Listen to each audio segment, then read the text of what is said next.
Hi everybody and welcome to another digital piano review here at Merriam Pianos. Today we are reviewing in full the Casio PX-S3000, a really cool new product from Casio. We have had a lot of fun getting to know this instrument and hopefully you will enjoy learning about it as well. If it is the first time to the channel, please do subscribe. We'd really appreciate you following us along with some other videos. Hit that notification so you'll know every time we bring out a new video. We're going to be taking a very deep dive into the features of the S3000, the action, the sound. We're going to be really exposing you to as much of this instrument as we can, and hopefully by the end you like it as much as we do. So thanks so much for joining us. We're going to get started on this right away.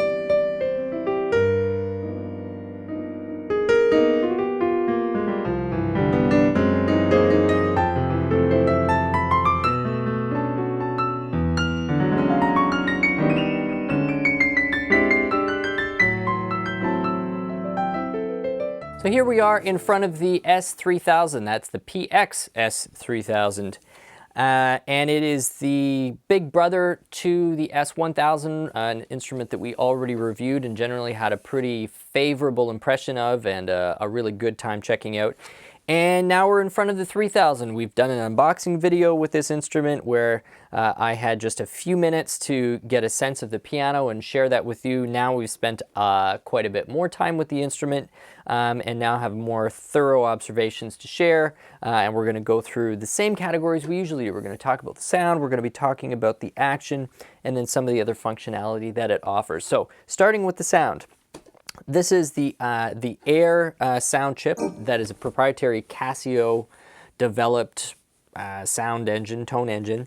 And in 3000, it's delivering 192 notes worth of polyphony. That's plenty for solo piano. And even for like a single layer or a couple of tracks of sequencing, you're not going to have a problem with 122 or 192 notes worth of polyphony. They have been a little bit more vague on some of the specs on this instrument than most digital pianos usually are. I'm starting to see that this is, I don't know if it's a trend. Like I noticed, for example, on Roland's RD88, they haven't disclosed what the polyphony is. And I get the logic of why they haven't, because it's really a difficult thing to present in a meaningful number, because there's different sound engines and how polyphony is calculated differs between one sound engine to another sound engine, and so it's really the instrument itself it doesn't as an aggregate have a single polyphony score. This is showing polyphony, but it's not showing very many details about the action. It's not showing very many details about the wattage of the speakers. So there's a few things that's been withheld that I usually find helpful, but nonetheless, we can still make quite a few assessments and determinations about the instrument. So let's talk about the sound beyond the polyphony.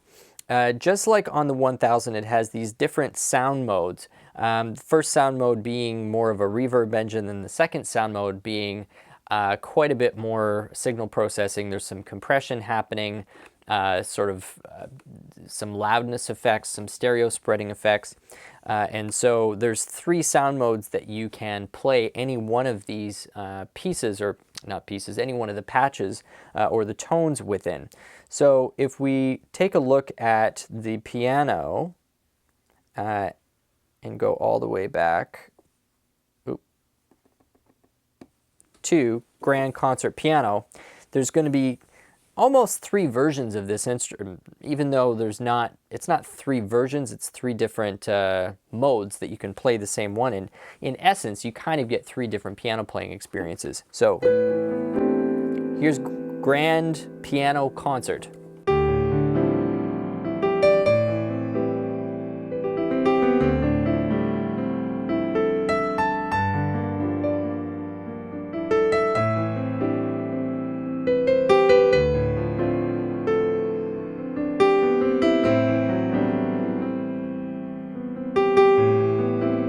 Now, if I switch to the first sound mode, I think this is going to be adding the reverb to it.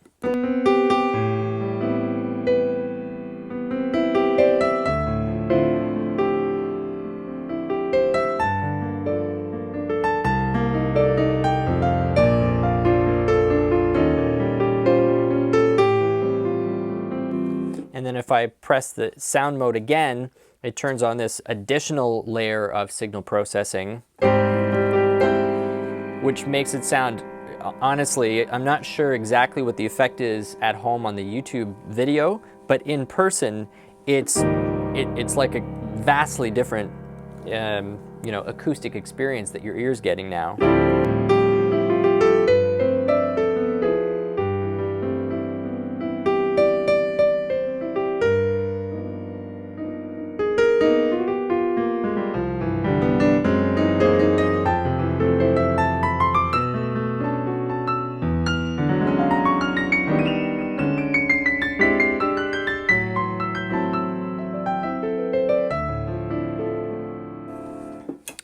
So those are the 3 sound modes just on that one first patch grand piano concert. And I've played through all of these acoustic piano sounds. This is grand piano bright now. In the second sound mode. And the third one.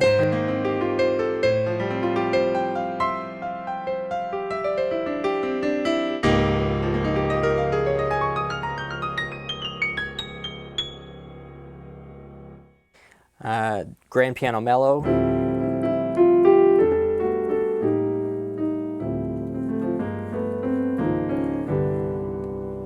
Stage piano.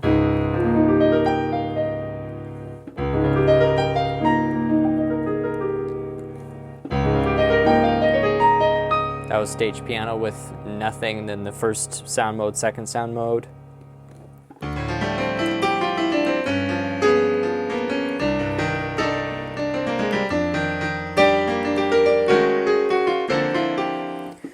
So I'll say a couple of things that surprised me about the acoustic piano sound. For one, the character or the complexity of the tone that I'm getting out of a few of these, notably the grand piano concert.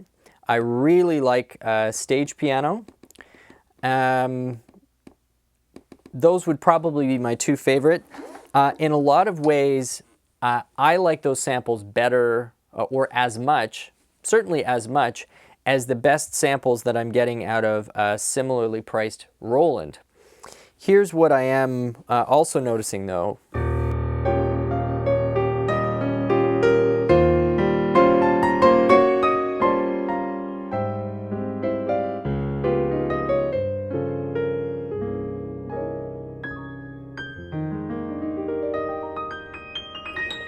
And I'm trying to figure out whether it's because the keys feel pretty light, but the dynamic range is feeling a little bit squished for me. Now, for somebody who's just starting out, I see that as, well, probably a positive, because in a lot of ways it masks some of, or it sort of forgives a bit of a lack of control, dynamic control that you might have as a beginner. So it's a little forgiving, and it's going to feel, yeah, it's sort of just papering over what otherwise might be an underdeveloped technique. For a more experienced player, that lack of dynamic range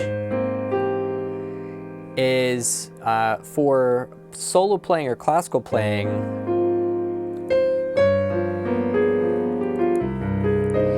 is to me a little bit limiting.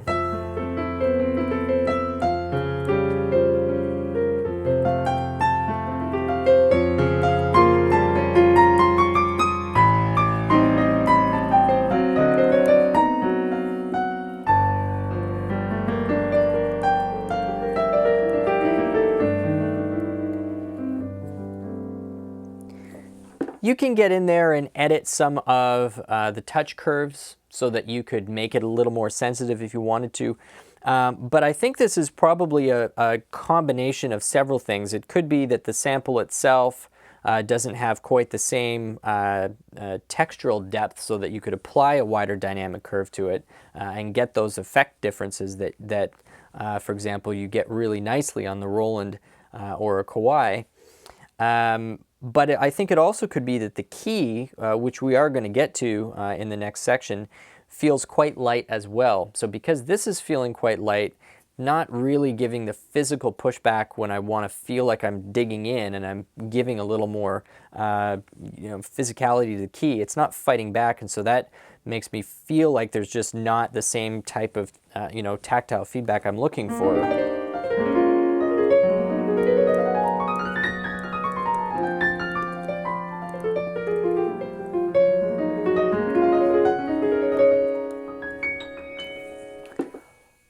But for a player who isn't a classical player, or even if you are a classical player, but most of your time has been spent on digitals, I have a feeling that you're going to notice what I'm just talking about less. But anyway, that would be the only negative that I'm coming up with here is just from a sound standpoint, dynamic range is feeling a bit narrow. But the quality of the sample, the quality of the signal on some of these is really impressive.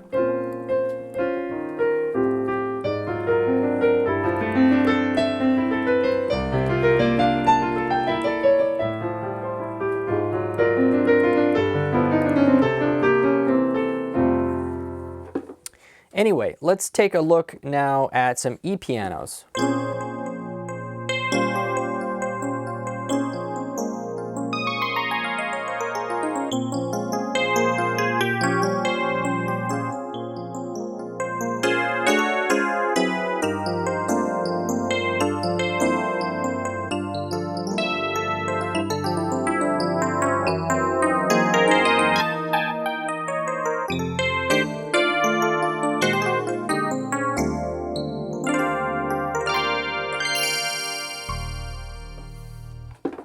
Yeah, that's a nice rich tone.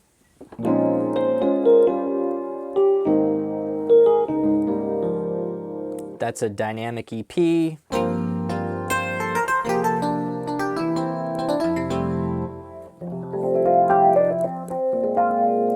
of like a Rhodes with a phaser on it.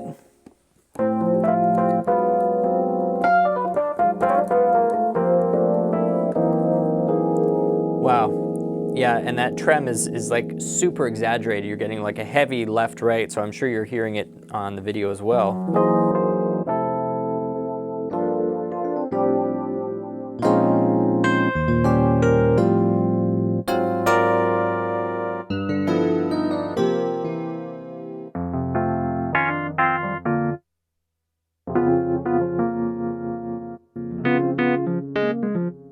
There's a great variety here.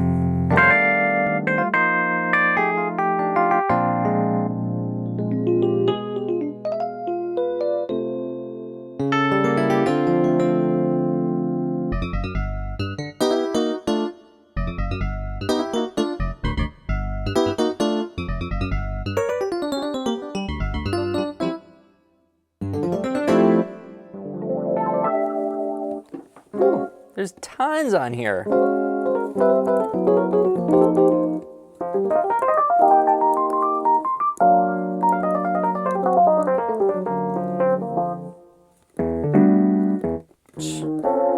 It goes on and on.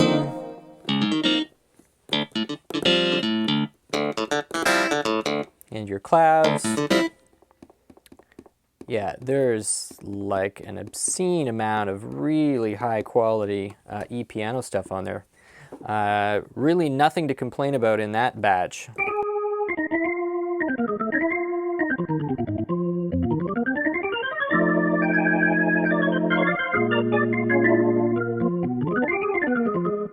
This is JS organ. I'm guessing that maybe stands for Jimmy Smith. That's a guess.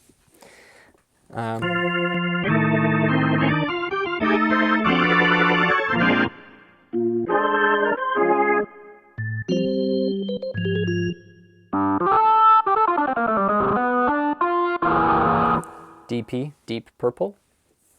Yeah, I think so. Jazz organ. So the organ stuff is great.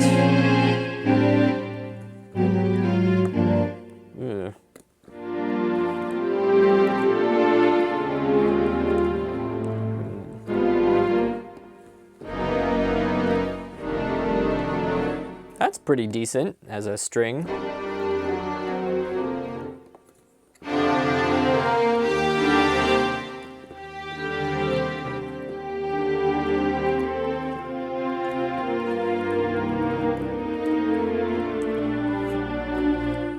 Yeah. So, woo.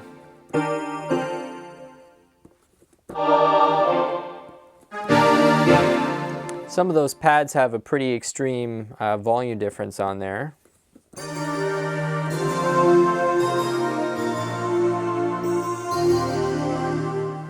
And as I said, you can actually layer those. So Fantasia, that sounds like one that might layer quite well with the piano. Let's try it. Let's see if I can actually do this the way that I think I should be able to do this. Okay, so if we go layer. All right, I figured that out. So to do the layer, you just, for the primary sound you want, you have to have that on first. Then you turn on layer and you select your second one, which I've just decided is going to be what are we going to do?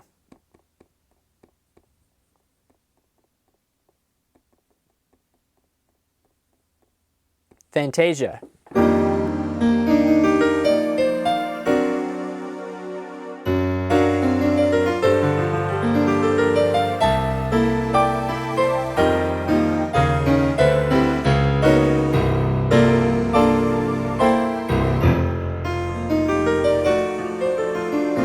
So that was fairly easy to get the layer happening, and split works the same way. And then you've got an arpeggio function, which is, you know, kind of fun to play with.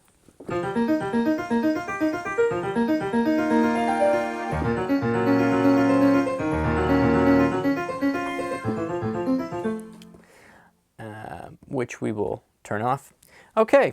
So that pretty much wraps up a quick discussion of sound. To summarize, we've got some really impressive samples right across the category range. The acoustic piano, 2 or 3 just gems in there. Honestly, like top-notch stuff from Casio. I'm liking some of those thick pads and e-piano sounds in there. There's a few very functional strings. And honestly, a couple of those organ sounds for live use, totally functional. Not quite up to snuff in terms of recording quality, but for live stuff would be a ton of fun to play on. And any one of those single or layered or split sounds can be, I guess, processed through these 2 different sound modes. The first one kind of being a reverb, and then the second being this additional kind of, I'm describing it as a stereo spread as well as some multi-band compression happening. So lots to like there, plus very capable onboard speakers. I don't know what the wattage is, but to my ear, this feels like this could easily be somewhere in the 20 watt range. It seems pretty beefy, and when I crank it up to, I don't know, maybe about 2/3, there's some pretty impressive bass response that you get out of there as well. So we're going to flash a few of those specs up on the screen. We're going to move right on to action. Thank you so much for staying with us. We're looking at Casio's PX-S3000. We'll be back in just a second.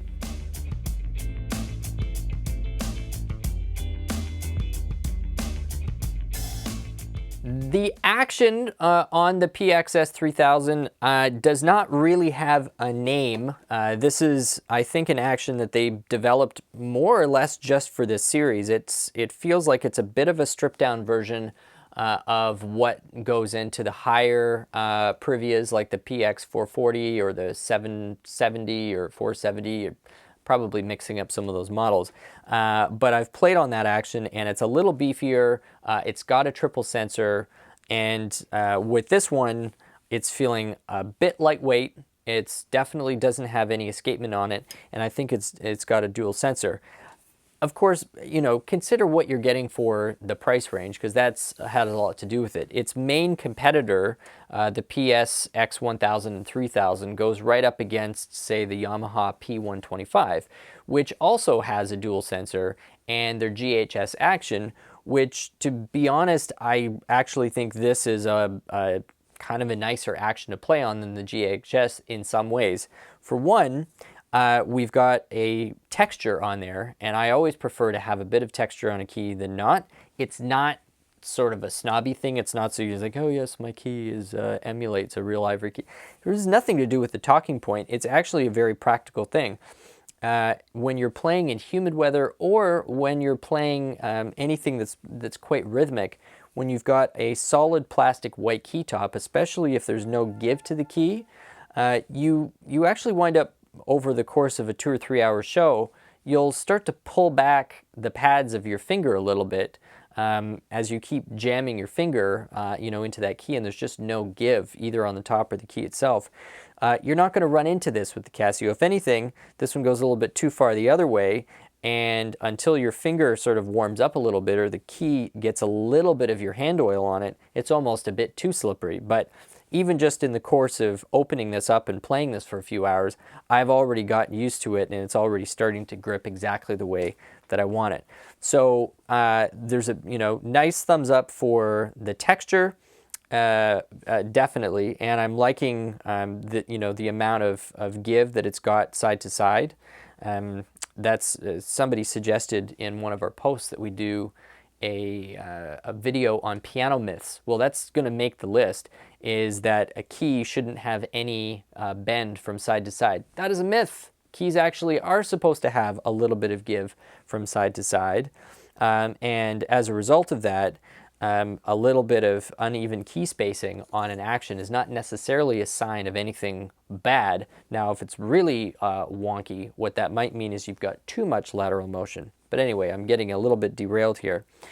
Back to the action. So the dual sensor is perfectly fine for kind of intermediate live use. There's no issue with that. And even for basic triggering on the computer, again, not really a problem. But because overall the piano has a fairly limited dynamic range, and it's paired with the dual sensor, it's sort of, they go hand in hand in a lot of ways. Because if you don't have a triple sensor and you're loading the keyboard up with this wide dynamic potential, you're going to wind up with situations where you start to expose the inaccuracies that a dual sensor can actually give you. So, point being is that it's well matched. They're not trying to go overkill or underkill with everything. It's sort of a medium range action together with kind of a medium range dynamic processing potential on the sound engine. Let's just get back to... There we go. Back to just a piano.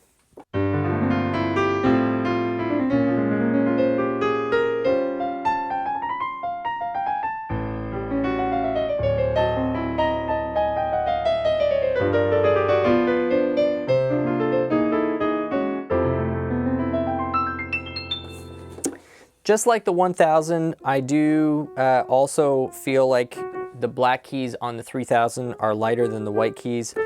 I've heard people on YouTube make a very big deal about this, calling it in some cases a defective action. I honestly don't think that this falls into the category of a defective action. I think it's actually pretty common that the way that most people play a black key, they're not applying as much pressure to it as the white key anyway. So the sense that the black key is lighter is very, very subtle in my view.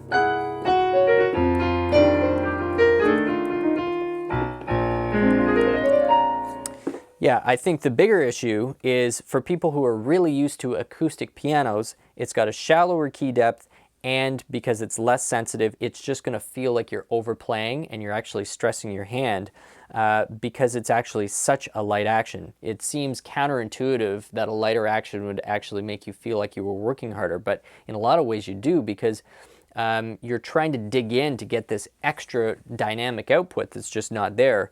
So in that sense, you actually do wind up overplaying a little bit. You could compensate for that by making sure that your dial was always turned up, but then you're giving it up on the soft side as well. You're not really going to be able to get a lot of control when you pull back and you're trying to play in a pianissimo range.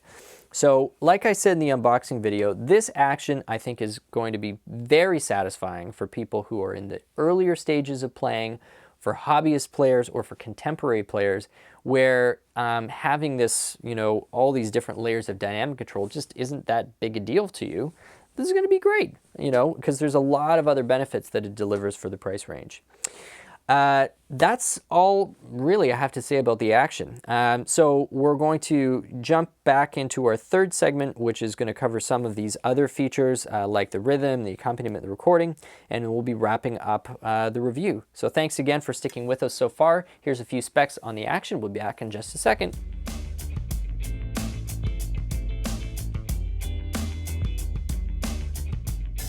So some of the other functions that this has, which I found myself actually enjoying and loving, was the built-in auto accompaniment and rhythms. Now, there's two reasons I like it on the Casio. One, it's easy to use. Two, the rhythms feel really up to date. I think they're completely in line with some of those rhythms and the accompaniment you're going to be hearing out of some major pop artists. We already, came across one that's a virtual copy of the rhythmic backing to some of Bruno Mars' more recent hits. It's all there. So here's a quick example of some of the rhythms that you've got.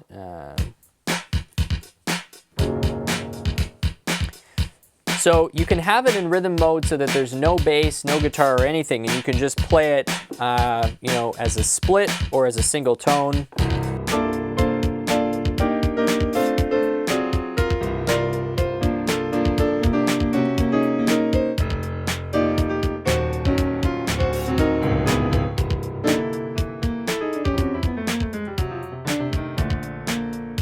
Or you can flip it to accompaniment mode, and then as soon as I hit something on the bottom, we're going to get bass and guitar and a whole bunch of things.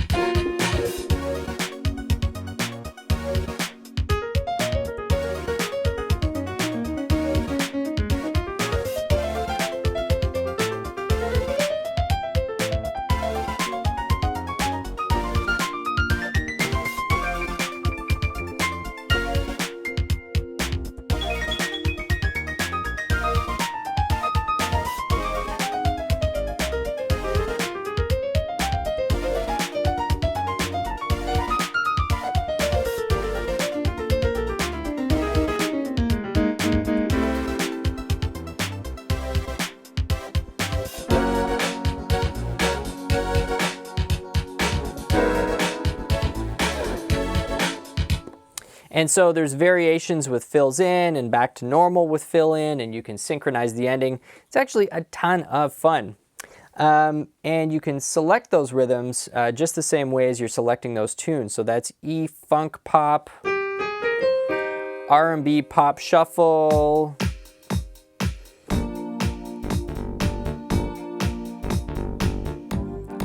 electro pop, jazz funk,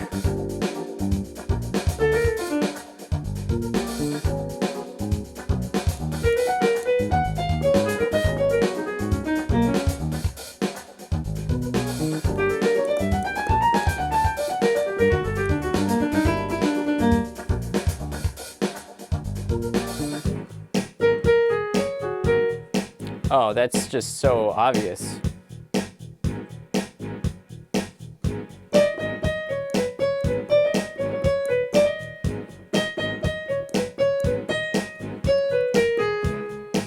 Yeah. So we're not going to go through all of them, but I would have to say that that's some of the best, highest quality rhythm tracks that I've heard in a keyboard for this price for sure. Those are fun, and they're fun for those two reasons: how easy it is to use and just how much it connects with contemporary music that you're already so familiar with. This also has a basic recorder in it that you can load, and you can store those songs right on board. I believe you can also store them to USB. It's got a USB key there, so you could save your songs to there and export it out. And then all the other basic stuff. It's got transpose, it's got a metronome on there, and you know, all of the other stuff that's almost second nature to have on these instruments. The last thing I'll mention are the pitch bend and the assignable knobs. This is something that almost in all cases, assignable knobs feel like it's a super advanced feature, and I think most people get really intimidated. They don't want to use those things because it just feels like you have to learn so much about the instrument. You're not really sure in what setting you would even use it. But this stuff is really easy. And so it's worth pointing out. So let's go back to stage piano, sure. And we're just going to pop down to knob control.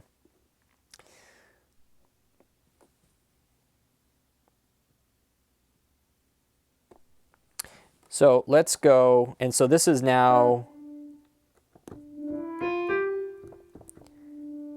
frequency cutoff.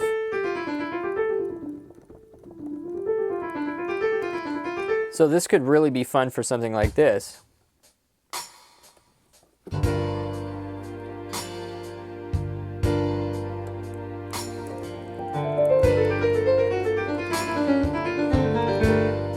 Interesting. So it only affects the voice. It doesn't affect the accompaniment. So you can put a filter on there, brilliance or reverb.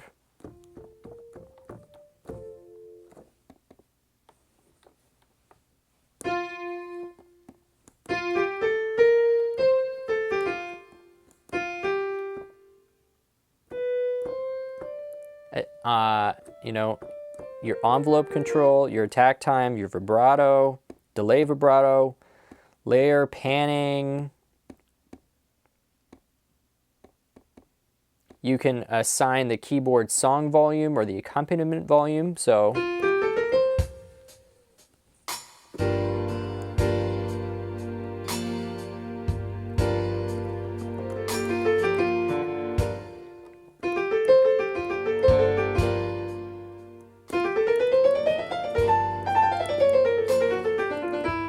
So if you want it on there, your top knob becomes the volume control for your top voice, and the bottom one becomes the volume control for the accompaniment.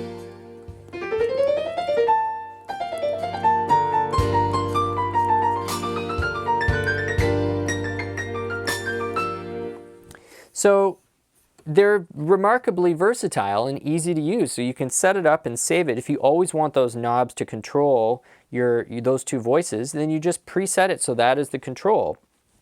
Very, very easy. Or if you're going to be using other functions on a regular basis, then again, it's easy to assign. And then you've got a basic pitch bender, and then finally you've got two stereo mini jacks for headphones out front. The PX-S3000 does come with an available matching stand that's extra, and a triple pedal, which is also extra. So out of the box, you're getting pretty much what you've got here, but those other items are available from Casio, and they do match very, very nicely. Oh yes, and one last thing, we do have an included matching stand. Sits just like that. Nice and slick. So, thank you so much for joining us for the review of the PX-S3000. Overall, this is getting a big 2 thumbs up for me. There is way more that I like about this instrument than what I'm, would sit there and nitpick about. There are very few things. To me, the biggest, like I said, the biggest discussion point on this one has nothing to do with the variety of sound or the quality of sound, the package, the pricing. I think all of that is great. It's really whether this action is going to be the right fit for you. And so if you are a more advanced player or you've had previous experience with acoustic pianos particularly, I would do my very best, if I were you, to try and play one of these for 20-30 minutes before making the decision. If you're just a beginner and you're liking everything else about this piano, the look, the features, the price, I very much doubt that you're going to have any concern with the action. I think you're going to enjoy it a lot.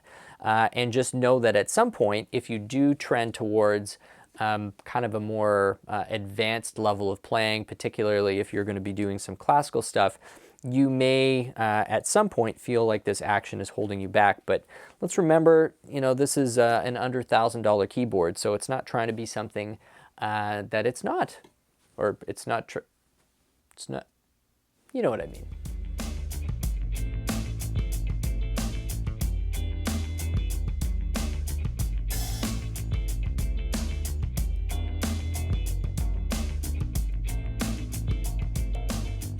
So thank you so much for watching. If, once again, it's the first time to the channel, we would really appreciate if you did subscribe and hit that notification. We love getting comments. We love getting those views. It helps to support the channel. And hopefully it's helping you to make better decisions about what keyboards you should have in your home and at your gigs.